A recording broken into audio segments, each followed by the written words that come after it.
Melanjutkan kisah sebelumnya, God Emperor, Ter 12. Zhang Ruochen, berpakaian putih, berdiri tegak dan memberi Yun pandangan agak bingung dan mengangguk kecil. Kemudian dia berkata, saya telah mencapai tahap lanjut dari alam kuning. Tapi kenapa kamu tidak istirahat, Yun? Setelah mendengar apa yang dikatakan Zhang Ruochen, Yun sangat terkejut hingga jantungnya berdebar kencang dengan kegembiraan yang tak tertandingi dan dia merasa ingin menangis. Itu bagus, bagus, Yun berkata sambil menyeka air matanya. Karena aku berkata bahwa aku akan menjaga gerbang untukmu, aku pasti tidak akan pernah pergi. Tersentuh oleh apa yang dikatakan Yun, Zhang Ruochen memberinya pil darah. Ini turun salju, saya harap kamu bisa tidur lebih awal untuk menghindari masuk angin. Makan pil darah ini dan kamu akan merasa lebih hangat, kata Zhang Ruochen kepada Yun. Mengambil pil darah dan menggenggamnya erat di tangannya, Yun mengangguk dalam-dalam. Dia pergi ke kamarnya sambil berpikir bahwa malam ini mungkin malam tanpa tidur. Setelah mengirim Yun pergi, Zhang Ruochen kembali ke tengah halaman yang tertutup salju. Meskipun salju turun di kepala dan bahunya, Zhang Ruochen tetap berdiri. Gerakan kedua dari naga dan gajah Prajna Palem, naga di langit. Tiba-tiba, Zhang Ruochen menginjak tanah dengan berat. Kepingan salju yang tak terhitung jumlahnya segera bangkit. Lengan dan kakinya berputar secepat turbin yang berputar dengan cepat, menggulung kepingan salju yang tak terhitung jumlahnya. Dia terbang setinggi 7 meter dengan bantuan kekuatan di kakinya. Dengan raungan naga yang tenggelam keluar dari mulutnya, telapak tangannya menamparkan batu besar. Boom! Batu besar itu tiba-tiba pecah berkeping-keping dan kepingan-kepingan itu terbang ke segala arah. Akhirnya jatuh ke dalam salju tebal. Zhang Ruochen berdiri di atas salju dan dengan senang hati menatap potongan-potongan itu. Lalu dia berpikir, akhirnya, saya telah berhasil mempraktikkan gerakan kedua dari naga dan gajah Prajna Palem. Dan sekarang itu sekuat teknik bela diri kelas menengah tingkat manusia. Sekarang, tidak hanya gerakan kedua naga di langit, tetapi juga gerakan pertama dari elephant galloping sekuat teknik bela diri dari tingkat manusia kelas menengah. Jika Zhang Ruochen berhasil dalam gerakan ketiga, naga dan gajah Prajna Palem akan sekuat teknik bela diri tingkat manusia kelas unggul. Begitu dia berhasil di Palem, teknik bela dirinya akan naik satu tingkat, menjadi lebih canggih dan misterius. Gerakan pertama naga dan gajah Prajna Palem, elephant galloping. Zhang Ruochen menggerakkan kakinya dan berlari secepat gajah yang kejam. Kemudian dia menamparkan udara dan serangkaian suara ledakan ki bergema di udara. Kepingan salju yang tak terhitung jumlahnya naik dan terbang ke udara, mencair menjadi tetesan air es dari kekuatan telapak tangannya. Zhang Ruochen berpikir, meski gerakan pertama elephant galloping kurang kuat dari gerakan kedua, itu memang sekuat teknik bela diri kelas menengah tingkat manusia. Naga dan gajah Prajna Palem benar-benar muskil. Kekuatannya tidak sekuat gajah buas, tapi setidaknya sekuat banteng liar. Itu disebut kekuatan banteng dalam praktik teknik seni bela diri. Diketahui bahwa tidak setiap prajurit dalam tahap lanjut dari alam kuning bisa melepaskan kekuatan banteng. Prajurit yang bisa melepaskannya berada di atas rata-rata di tahap lanjutan alam kuning. Zhang Ruochen baru saja mencapai tahap lanjutan dari alam kuning, tetapi dia telah mampu melepaskan kekuatan banteng dengan bantuan keuntungan dari 6 meridian internal dan kekuatan naga dan gajah Prajna Palem, yang menunjukkan bahwa dia memiliki potensi yang tidak terbatas. Dengan kultivasinya meningkat dan tubuhnya menjadi lebih kuat, dia pasti bisa melepaskan kekuatan yang lebih kuat. Setelah dia membersihkan bagian-bagiannya, Zhang Ruochen kembali ke kamarnya dan, alih-alih berlatih, hanya berbaring di tempat tidur untuk bersantai dan tertidur. Adapun dia, setelah menerobos ke tahap lanjut alam kuning, dia akhirnya bisa tidur nyenyak dan nyenyak. Dia berpikir bahwa dia membutuhkan waktu 3 bulan untuk mencapai dunia ini. Namun, dia hanya menghabiskan setengah bulan untuk mencapainya dengan bantuan kekuatan kristal spiritual ruang waktu dan sejumlah besar sumber daya latihan. Sebelum penilaian akhir tahun, dia memiliki keyakinan bahwa dia bisa menerobos ke alam yang lebih tinggi. Setelah istirahat malam, keesokan harinya Zhang Ruochen memiliki energi dan kekuatan penuh. Dia pikir, saya perlu membeli beberapa pil energi dan bubuk pemurnian di pasar bela diri karena saya hanya memiliki setengahnya yang tersisa. Setelah sarapan dengan selir Lin dan Yun, Zhang Ruochen pergi ke pasar bela diri sendirian. Dia berjalan ke sebuah toko bernama Pavilion Kingswan, di Pasar Pil. Terletak di persimpangan jalan, toko ini menempati peringkat 3 teratas dari semua toko di Pasar Pil. Para prajurit yang lewat di sana akan masuk ke toko ini. Beberapa membeli pil yang benar dan yang lainnya menjual bahan obat berharga yang baru saja mereka petik. Beberapa saat kemudian, seorang lelaki tua dengan tahi lalat hitam di bibirnya mendekati Zhang Ruochen dan bertanya, apakah kamu ingin membeli pil energi, Pak? Dengan sedikit keterkejutan, Zhang Ruochen menoleh ke pria tua itu dan menatapnya dalam-dalam. Orang tua itu pasti memiliki keterampilan seni bela diri yang sangat baik karena dia bisa secara diam-diam mendekati Zhang Ruochen. Tapi untuk suaranya, Mungkin sulit bagi Zhang Ruochen untuk menemukannya. Orang tua itu pasti ahli seni bela diri. Orang tua itu tersenyum dan berkata, saya Mo Hanlin, pemilik toko di toko ini. Kamu adalah penjaga toko. Halo. Nama depan saya Zhang. Zhang Ruochen mengangguk dan melanjutkan. Saya ingin membeli 50 pil energi dan 30 bubuk pemurnian. Apakah ada cukup stok di paviliun Kingsuan kamu? Mo Hanlin kaget dan berpikir. Pesanan yang besar. Hanya keluarga besar yang akan membeli begitu banyak sumber daya latihan sekaligus. Sangat jarang melihat hanya satu prajurit yang membeli begitu banyak pil. Baik pil energi dan bubuk pemurnian mahal. Jadi prajurit biasa tidak mampu membelinya. Penjaga toko berkata, jika kamu pergi ke toko lain, kamu mungkin tidak mendapatkan begitu banyak pil. Tapi paviliun Kingsuan kita kebetulan memiliki cukup pil energi dan bubuk pemurnian untuk memenuhi kebutuhan kamu. Mo Hanlin mengambil sempoa untuk menghitung berapa yang harus dibayar Zhang Ruochen dan kemudian dia berkata, 50 pil energi dan 30 bubuk pemurnian harganya 80.000 koin perak. Tetapi karena kamu membeli begitu banyak sekaligus, saya akan menjualnya kepada kamu dengan harga diskon. Kamu hanya perlu membayar 72.000 koin perak. Zhang Ruochen berkata, kamu begitu belak-belakan sehingga saya akan membeli pil di toko kamu mulai sekarang. Zhang Ruochen tidak memiliki cukup uang bersamanya untuk membayar jumlah yang begitu besar saat ini. Jadi dia pergi ke bank pasar bela diri untuk menarik 200.000 koin perak. Setelah menghabiskan 72.000 koin perak, sekarang dia memiliki total 135.000 koin perak dengan koin perak yang tersisa. Setelah menyelesaikan masalah besar ini, senyum lebar muncul di wajah Mo Hanlin. Dan dia bertanya, Zhang, apakah kamu ingin membeli yang lain? Zhang Ruochen menjawab, saya yakin tidak ada yang ingin saya beli. Mo Hanlin bertanya, apakah kamu ingin membeli senjata yang berguna? Zhang Ruochen berpikir bahwa pemilik toko itu tangguh dan berkata, kamu memiliki penilaian yang sangat tajam. Mo Hanlin tersenyum dan berkata, sebagai penjaga toko selama beberapa dekade, saya telah melihat ribuan prajurit, tetapi prajurit yang tidak memiliki senjata itu sedikit. Kita memiliki cabang di Weapon Market. Izinkan saya meminta seseorang untuk menunjukkan jalannya. Setelah beberapa saat, Mo Hanlin menemukan seorang anak laki-laki gemuk, berusia sekitar 15 atau 16 tahun, dan berkata, Hanzi, tunjukkan Tuan Zhang jalan ke pasar senjata dan beritahu nyonya rumah untuk memberikan diskon kepada tamu terhormat kita. Haizi dengan kuat menggelengkan kepalanya dengan mata terbuka lebar dan berkata, tidak, saya tidak ingin mengunjungi nyonya rumah yang bisa merayu jiwa pria. Aku akan mati jika aku melihatnya. Mo Hanlin marah dan memarahinya. Kamu bukan laki-laki. Kamu hanya anak kecil. Apa yang kamu takuti? Jika kamu tidak pergi, kamu tidak akan mendapatkan pil energi bulan ini. Hanzi menjadi gugup dan berulang kali berkata, jangan lakukan itu. Jangan lakukan itu. Aku akan pergi. Aku akan pergi. Hanzi berjalan ke arah Zhang Ruochen dan dengan hormat berkata, silakan ikuti saya, Tuan Zhang.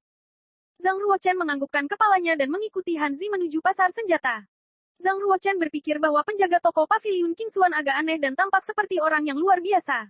Tentu saja, dia tidak khawatir orang tua itu akan menyakitinya. Bagaimanapun, ada penjaga tentara dan manajemen ketat di pasar bela diri. Tidak ada yang berani menimbulkan masalah. Hanzi berbisik, Tuan Zhang, apakah kamu benar-benar akan membeli senjata di toko nyonya rumah? Nyonya rumah bisa merayu jiwa pria. Tuan Zhang, apakah kamu laki-laki?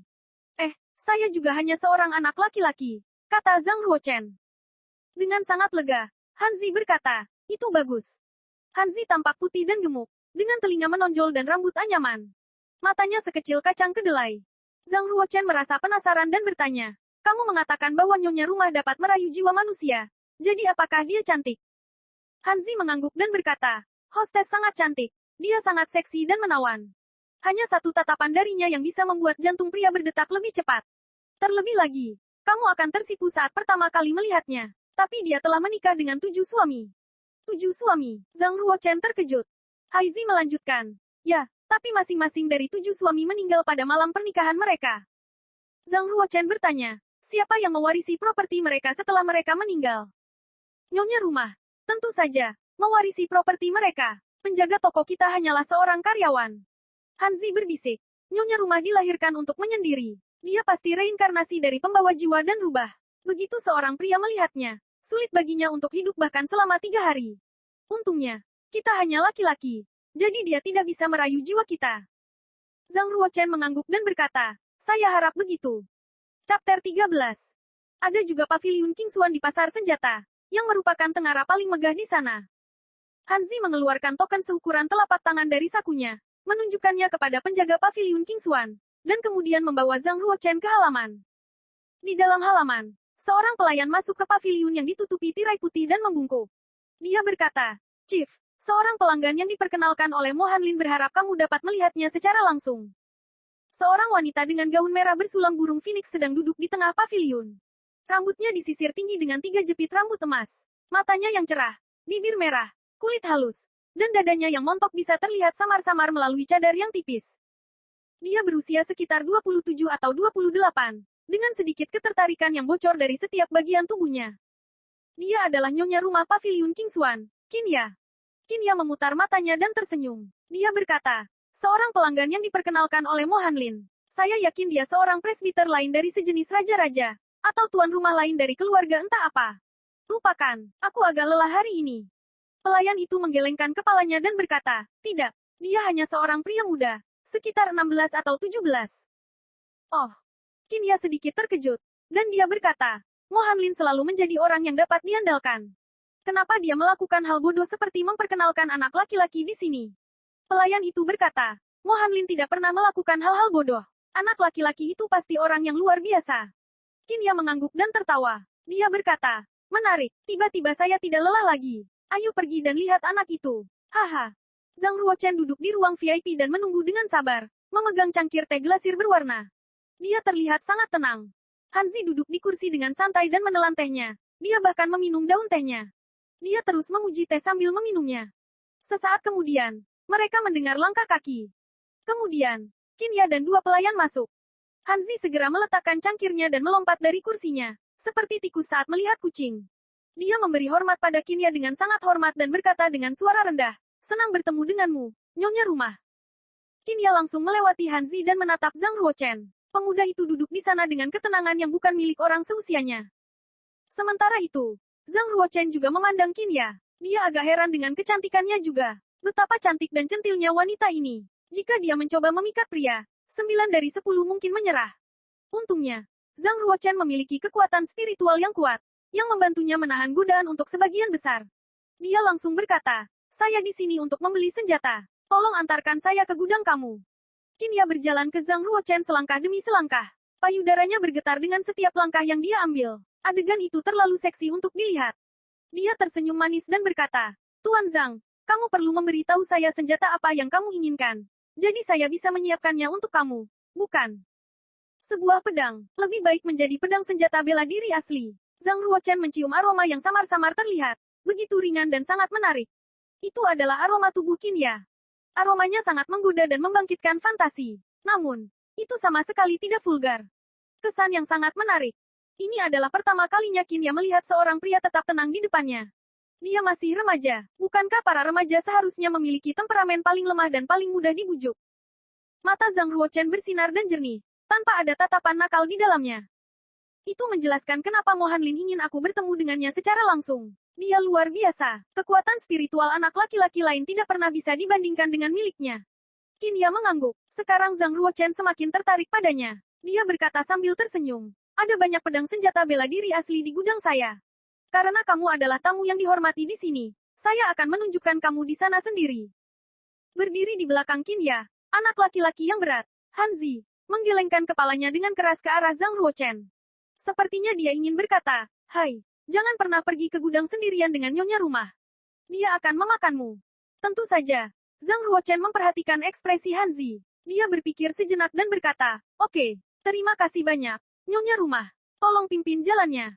Payudara Qinya sangat montok, dan pinggangnya ramping seperti cabang pohon willow. Ketika dia berjalan di depan Zhang Ruochen dengan bokongnya bergerak, tubuhnya membentuk kurva yang indah. Rambutnya jatuh telentang seperti air terjun hitam, mengalir mengikuti gerakannya. Setiap kali dia melangkah, bokong montoknya yang indah akan sedikit miring. Hanya dengan melihat bagian belakangnya saja tidak mungkin bagi orang lain untuk mengalihkan pandangan darinya. Pantas saja Hanzi begitu takut padanya. Pria menyukai wanita seperti dia jika dia lembut. Namun, pria takut pada wanita seperti dia jika dia tidak. Tapi bagaimana bisa seorang wanita seperti dia, yang telah membawa 7 suami ke kematian mereka dan memiliki kekayaan yang sangat besar di pasar bela diri, bersikap lembut? Zhang Ruochen berusaha sekuat tenaga untuk tidak melihatnya. "Selamat siang, nyonya rumah." Di luar gudang, 2 baris penjaga segera berlutut dengan mata mereka menatap ke tanah, bahkan tidak berani melihat Qinya. Mereka semua ketakutan dan gentar, seolah-olah wanita di depan mereka bukanlah cantik, tapi pembawa jiwa. Qinya dan Zhang Ruochen memasuki gudang, sementara yang lainnya ditinggalkan di luar. Melihat Zhang Ruochen mengikuti Qinya, Hanzi menggelengkan kepalanya dan menghela nafas, karena dia sudah bisa memprediksi nasib Zhang Ruochen. Hingga saat ini, belum ada satu orang pun yang meninggalkan gudang dengan tubuh utuh jika dia mengikuti nyonya rumah sendirian. Ada yang tangannya dipotong, ada yang dikebiri, ada yang matanya dicungkil, dan ada yang bahkan kehilangan kepalanya. Nyonya rumah tidak pernah bermaksud menyakiti mereka, namun, mereka tidak bisa menahan keinginan mereka dan mencoba memperkosanya. Faktanya, nyonya rumahlah yang menjadi korban sejak awal. Dia harus bangkit dan memberi mereka pelajaran. Karena itu, mereka yang terluka tidak berani mengumumkannya. Untuk orang-orang terhormat seperti mereka, akan sangat memalukan begitu hal-hal seperti itu diungkapkan. Gudang senjata Paviliun Kingsuan sangat besar dan dibagi menjadi ruang pedang, ruang tombak, ruang gada, ruang kapak di antara mereka. Ruang pedang adalah yang terbesar. Karena, di Yunwu Commandery, kebanyakan pendekar lebih menyukai pedang sebagai senjata. Senjata-senjata itu dibagi menjadi senjata normal dan senjata bela diri asli. Senjata biasa digunakan oleh orang biasa. Senjata bela diri asli adalah senjata untuk para pejuang. Hanya seorang pejuang yang bisa mengeluarkan kekuatan sebenarnya dari lengan bela diri asli. Senjata bela diri asli dapat dibagi menjadi 9 tingkat berdasarkan bahan dan nomor prasasti mereka. Senjata bela diri asli tingkat pertama adalah yang terendah. Senjata bela diri asli tingkat ke-9 adalah yang tertinggi. Saat Zhang Ruochen memasuki ruang pedang, dia merasakan gelombang aneh, yang berasal dari pedang patah di sudut. Pedang yang patah itu memiliki lebar sekitar 1 tangan. Meskipun ujung pedang patah, itu masih memiliki panjang sekitar 4 kaki. Pedang itu tampak polos dan bahkan memiliki beberapa bintik berkarat di atasnya. Saat Zhang Ruochen melihat pedang itu, dia tercengang. Kemudian dia dengan cepat berjalan ke sana. Qinya tersenyum dan berkata, "Tuan Zhang, sungguh enak rasanya. Itu pedang dengan sejarah 1000 tahun. Ini sangat berat tapi sangat tajam. Bahannya juga sangat istimewa. Tidak ada yang tahu terbuat dari apa. Itu akan menjadi lengan bela diri asli tingkat ke-7 jika tidak rusak. Sayang sekali, pedang yang bagus seperti ini pedang itu patah, bersama dengan tulisan di dalamnya. Sekarang, selain ketajamannya, tidak ada nilainya. Tetapi jika kamu tertarik, saya dapat memberikannya kepada kamu dengan harga lengan bela diri asli tingkat pertama." "Berapa banyak?" Zhang Ruochen perlahan mengambil pedang yang sangat berat itu dan memegangnya di tangannya. Dia dengan lembut menyeka karat di gagangnya. Di bawah karat, karakter kuno, abis, muncul. Pedang kuno abis. Qinya menemukan bahwa Zhang Ruochen sangat menyukai pedang patah itu, dan merasa sedikit menyesal. Lengan bela diri asli tingkat pertama paling banyak hanya bisa dijual seharga 500 koin perak, yang bahkan lebih murah daripada 1 pil energi. 1000 koin perak. Dia banyak menaikkan harga. "Aku akan menerimanya," kata Zhang Ruochen sederhana. Bahkan jika harganya 10 juta koin perak, Zhang Ruochen masih akan membelinya. Apalagi 1000 koin perak. Karena ini adalah pedangnya 800 tahun yang lalu. Itu adalah pedang yang dikirimkan kepadanya sebagai hadiah dari Putri Qiao, yang sekarang adalah Permaisuri Qiao. Saat prajurit itu mati, pedang itu ikut mati bersamanya. Sekarang, karena saya telah terlahir kembali, inilah saatnya pedang terlahir kembali. Abis. Aku akan membiarkan cahayamu kembali ke era ini. Zhang Ruochen dengan lembut menyentuh pedang kuno abis dengan mata kabur. Begitu lembut seperti dia menyentuh kekasihnya. Ini adalah takdir pertemuan antara pedang dan manusia. Qinya menjadi tidak bisa berkata-kata. Apakah Zhang Ruochen benar-benar laki-laki? Dia tinggal dengan kecantikan tak tertandingi sendirian di gudang. Namun dia hanya ingin memegang pedang patah itu dengan erat. Apakah pedang yang patah itu lebih cantik darinya? Pria lain manapun akan menerkamnya jika mereka berduaan dengannya di gudang ini. Meskipun Qinya sangat membenci pria-pria itu sehingga dia melukai mereka tanpa berpikir 2 kali, dia masih suka melihat pria menjadi gila dan berubah menjadi kambing karena dia. Dia menikmati merayu mereka terlebih dahulu, dan kemudian melukai mereka tanpa ampun untuk membangunkan mereka dan menenggelamkan mereka dalam keadaan tanpa air mata. Tapi sekarang, Zhang Ruochen ini bahkan tidak mau melihatnya. Wanita secantik dia tidak akan pasrah dengan ini. Chapter 14. Hanya pedang yang patah ini, Tuan Zhang. Qinya berjalan ke Zhang Ruochen. Tubuhnya hampir menempel padanya, mengeluarkan aroma yang menawan. Zhang Ruochen pulih dari pikiran di kehidupan sebelumnya. Saat dia mengangkat kepalanya, dia melihat sepetak besar kulit putih di dada Qinya. Meskipun dia mengenakan pakaiannya dengan benar, itu tetap terlihat sangat mempesona. Dia segera menutup matanya dan menahan nafasnya sedikit. Jantungnya berdebar-debar. Dia mencubit ujung jarinya sekaligus dan memaksa dirinya untuk melihat pedang di dinding. Sambil menenangkan diri, Zhang Ruochen menunjuk ke pedang biru kerajaan dan bertanya, "Nyonya, pedang ini pada level mana dari senjata bela diri asli?" Qinya terlihat sedikit kecewa dan berkata, "Itu adalah martial arm tingkat 4 yang disebut Flash Shining Sword. Ada 14 prasasti di atasnya, 4 prasasti kekuatan, 4 prasasti es, 4 prasasti listrik, dan 2 prasasti cahaya. Dengan kata lain, ia memiliki 3 atribut khusus, deret es, deret listrik, dan deret cahaya. Secara umum, hanya akan ada 1 prasasti di lengan bela diri asli tingkat pertama. Hanya pedang dengan lebih dari 10 prasasti yang dapat dianggap sebagai senjata bela diri asli tingkat 4. Setiap kali sebuah prasasti ditambahkan, kekuatan tertentu akan ditambahkan sampai batas tertentu. Hal yang lebih menarik adalah bahwa menurut sifat prasasti yang berbeda, senjata bela diri asli akan memiliki sifat berbeda yang sesuai dengan prajurit individu. Misalnya, seorang prajurit dengan tanda suci api memiliki ledakan gas api di ki asli mereka. Jadi, ketika mereka menggunakan rangkaian api dari lengan bela diri asli, mereka bisa melepaskan kekuatan lengan yang lebih kuat. "Berapa banyak?" tanya Zhang Ruochen. 30.000 koin perak, kata Qinya. "Baik, aku akan menerimanya," katanya dengan bersemangat. Zhang Ruochen mengambil Flash Shining Sword di satu tangan dan Abyss Ancient Sword di tangan lainnya dan dengan cepat melarikan diri dari gudang senjata. Tinggal sendirian dengan nyonya rumah yang mempesona itu terlalu berbahaya, bahkan untuk Zhang Ruochen. Bagaimanapun, dia telah menemukan pedang kuno Abyss dan membeli lengan bela diri asli secara acak, yang dia butuhkan. Hiburan yang cepat haha, tapi, tidak akan semudah itu untuk kabur dariku lagi. Masa depan akan menarik saat kita bertemu lagi. Qinya tersenyum. Dia menjadi lebih tertarik pada Zhang Ruochen. Ketika Zhang Ruochen dan Qinya telah memasuki gudang senjata sebelumnya, ada seorang pria dan seorang wanita yang dipimpin oleh seorang penjaga toko tua dari paviliun Kingshuan mendekati pintu gudang.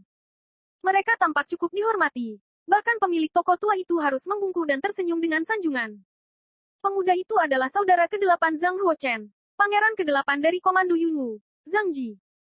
Wanita muda bersama Zhang Ji adalah salah satu dari 4 wanita cantik di Komando Yunwu, putri guru dari Sekte Awan Merah, San Xiangling.